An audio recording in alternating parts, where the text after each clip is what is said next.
I'm Carrie. It was Christmas Day, and the atmosphere at my parents' house was shattered by the sudden arrival of the FBI.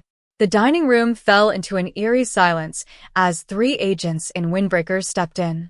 Agent Lisa Miller, whom I recognized, announced, "FBI, we're here for financial crimes investigation. We have warrants for the arrest of my brother, Alex, and my brother-in-law, Ryan, and search warrants for these premises." My sister, Lily, shrieked, "There must be some mistake. We haven't done anything wrong."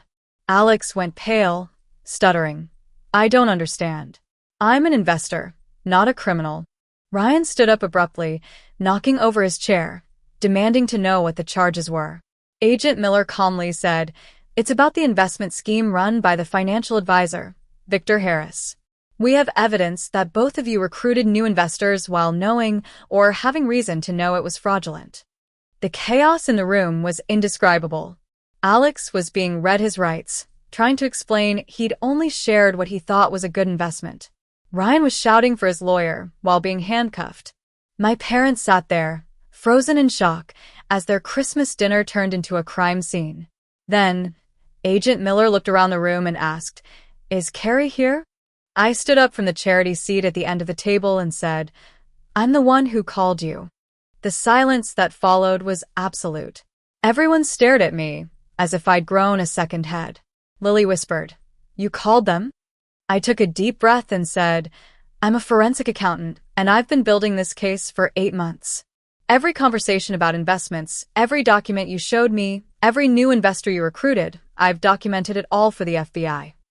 Alex found his voice first and accused, "You've been investigating us." I corrected him.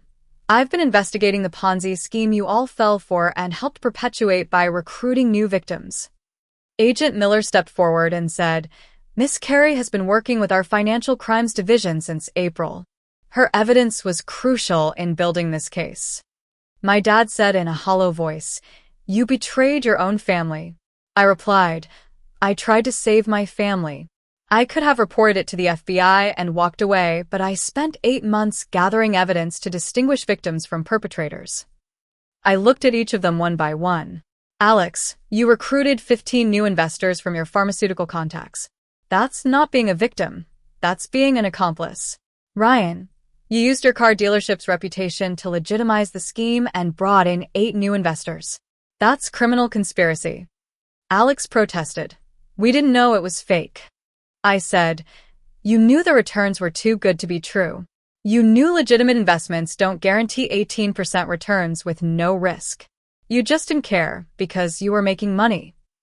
After the agents finished arresting Alex and Ryan, they told my parents they needed to go to the field office for questioning the next day.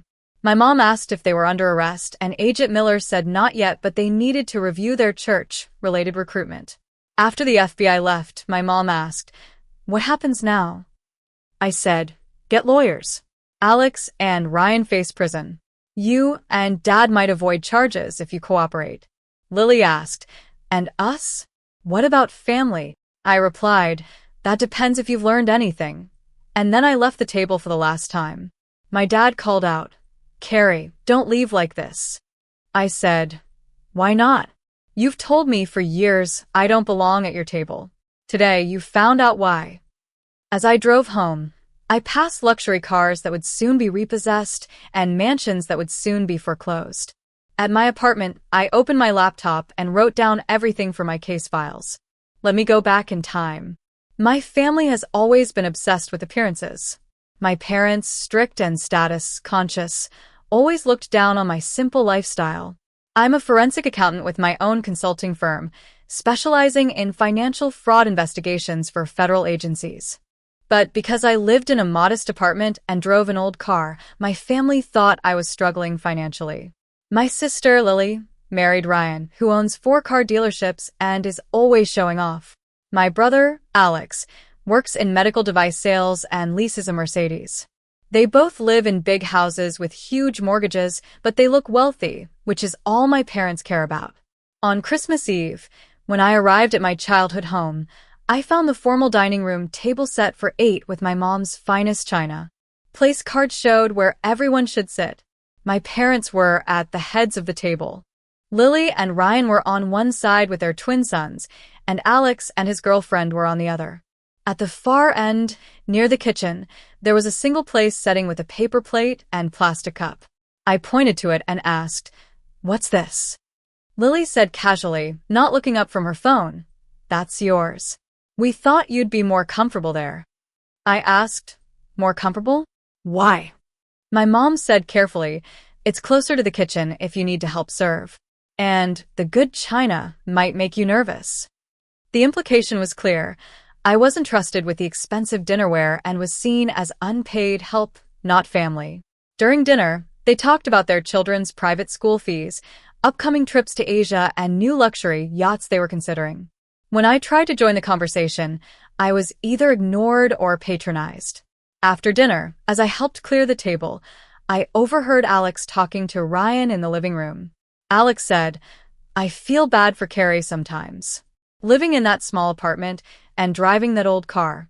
Do you think we should set up a charity fund for her?" Ryan replied, "That's not a bad idea. Maybe we can all contribute to help her get back on her feet." I walked in and asked, "Get back on her feet from what?" They looked embarrassed. Alex said, "We're just worried about you. You seem to be struggling." I said, "I'm not struggling." Lily joined us and said, "There's no shame in needing help. We're family. If you need money." I interrupted, "I don't need money." She pressed, "Then why do you live like this? That apartment, that car, shopping at discount stores. If you're not poor, what's your excuse?" Just then, my phone buzzed. It was a message from Agent Lisa Miller at the FBI's Financial Crimes Division. Package delivered. Subjects took the bait.